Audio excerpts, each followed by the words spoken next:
नशो फ़िरोज़ अॼु 17 ॾींहं बि मेहरान नेशनल प्रेस क्लब आॾो ॻोठ सराब मरी जे ॻोठाण नज़ीर वकार मरी एजाज़ शबीर मरी ऐं ॿियनि पारां एहतजाज पंहिंजे ई सोट नवाब मरी ख़िलाफ़ एहतजाज जारी रखियो। मीडिया सां ॻाल्हाईंदे चयो त असांजे ॻोठ जो कब्ज़ो खोर नवाब मरी जे मुसलसल 20 सालनि खां ज़ुल्म सहंदे सहंदे नेठि ज़ुल्मनि क़तांग थी प्रेस क्लब अॻियां अॼु 17 ॾींहं बि एहतजाज हलंदड़ आहे, पर अॼु ॾींहं ताईं डिप्टी कमिश्नर या SSP लड़ी कैंप ते न आया आहिनि।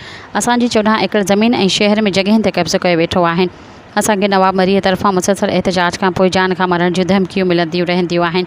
जेकॾहिं असां सां इंसाफ़ न थियो त असां सुभाणे ऐलान था कयूं त ज़रदारी हाउस अॻियां DIG office press club Nawabshah अॻियां एहतजाज कंदासीं। उनखां पोइ लाइ अमल जोड़ींदासीं। उनखां पोइ बि ज़मीनी जॻहियुनि ते कब्ज़ो ख़तमु न थियो त 14 अगस्त ते DC ऑफिस अॻियां पाण साड़ींदासीं।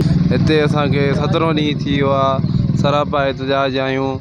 असांजा हिते आला अमलदार MPA मुमताज़ अली चांडियो ऐं सुहेल अख्तर अब्बासी इहे आया नवाब मरी सां मुतालबो कयनि, ॻाल्हाइनि फ़ैसिले जे लाइ, त हुन को बि माना रद्द अमल ॾिनो फ़ैसिले लाइ। हुन टोप इनकार करे छॾियो। असांजे ज़मीननि ते हुन नवाब मरी कब्ज़ा करे वेठो आहे। पंहिंजो भाउ अथसि सोराब मरी तपेदार, उन सां गॾु मिली भगत करे, ऐं भाइटियो अथसि असिस्टेंट मुख़्तियारकार कादिरज़ाद मरी, ऐं उनजो पुटु आहे नवाब मरी जो डिप्टी कमिश्नर।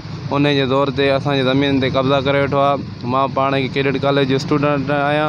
ईद जे राति मूंसां विढ़िया उनजा ॿाहिरि, ऐं नवाब मरी मूं ते FIR कराई कूड़ी, ऐं मुंहिंजो भाउ आहे वकार मरी उनजे मथां कूड़ी FIR कराई। ईद जे राति असांजे घर में मातम बणिजी वियो।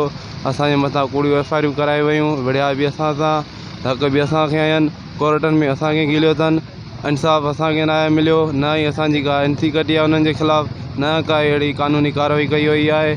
असां ज़िया हुसैन लंजार साहब खे अर्ज़ु कयूं था इन खे जेको इंफॉर्मेशन जी या जेका तव्हां उहिदो ॾिनो आहे नवाब मरी खे, इन खां वठी वञे ऐं इन ते सख़्तु कार्रवाई कई वञे। असांखे अफ़सोस सां चवणो थो पए त हीअ असांजे अॼु एहतजाजी कैंप जेका आहे 17 ॾींहं में दाख़िल थी आहे, त हिते ज़िले नौशहरे में को इंतिज़ामिया जी का शइ आहे कान।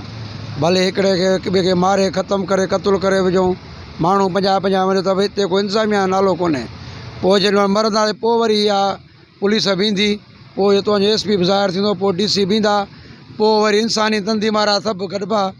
अफ़सोस आहे असांजे 14 एकड़ ज़मीन ते डॉन गोलो नवाब मरी कब्ज़ो कई बीठो आहे, ऐं उन खां पोइ उते ज़मीननि ते कब्ज़ा मोर्चा, उते हथियारबंद विहारे वेठो आहे।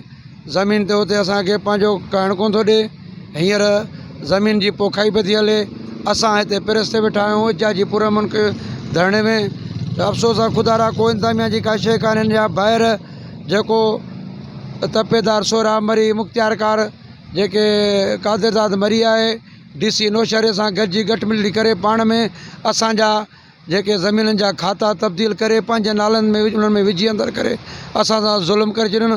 असां मज़दूर हारी माण्हू, असांखे त हिननि ऑफिसुनि जी हिननि जी ख़बर आहे कान। हिननि असां सां ज़ुल्म कयो, ओचितो असांजो चोरी थियनि। असां हिननि ॿनिनि में तव्हां असांजा हिसा आहिनि। असां क़ुर शरीफ़ हिते खणी बीठा आहियूं, बाबा तव्हां जेको असां ॾे आहे कोन हिसो, ज़ोरी असांजा हिसा आहिनि। ख़ुदारा हिन डॉन गोले खे असां पीपुल्स पार्टीअ जा जीअं अला वर्कर बि आहियूं।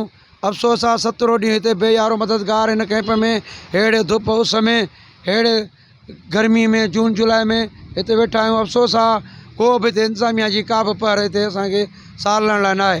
हाणे असांजो इहो हुननि खे इहो ॿुधाइण था चाहियूं इंतिज़ामिया खे त हिते 17 ॾींहंनि में असांखे इंसाफ़ न मिलियो। सुभाणे असां एहतजाजी रैली असां सुभाणे ज़रदारी हाउस हितां सुभाणे 10 बजे निकिरंदी असांजी रैली, जेका नवाबशाह शहीद बेनज़ीर आबाद उते वेंदी, ऐं उते असां एहतजाज कंदासीं। मरण घड़ीअ ते असांजो जारी रहंदो। अफ़सोस सां चवणो थो पए मुसलसल असांजो इहे पुरअमन प्रोटेस्ट आहे, उनखे अॼु दाख़िल थींदे मुंहिंजे ख़्याल में 17 ॾींहं आहे। त अफ़सोस आहे असांखे, सद अफ़सोस जेको आहे सो असांजी ज़िले इंतिज़ामिया, deputy commissioner Naushahro Feroze, SSP Naushahro Feroze असां वटि लड़ी कोन आहिनि। बाबा छा मसइलो आहे, छा तव्हांखे तकलीफ़ आहे, कहिड़ी ॻाल्हि आहे। त असां शायदि इहो सम्झंदासीं त हे डॉन गोलो नवाब मरी सां पूरी इंतिज़ामिया मुलविस आहे। त ऐं उन खां पोइ मुसलसल असांखां इहे मसइला, इहे ज़ुल्म ज़्यादतियूं 20-30 सालनि खां इहे हलनि पिया था।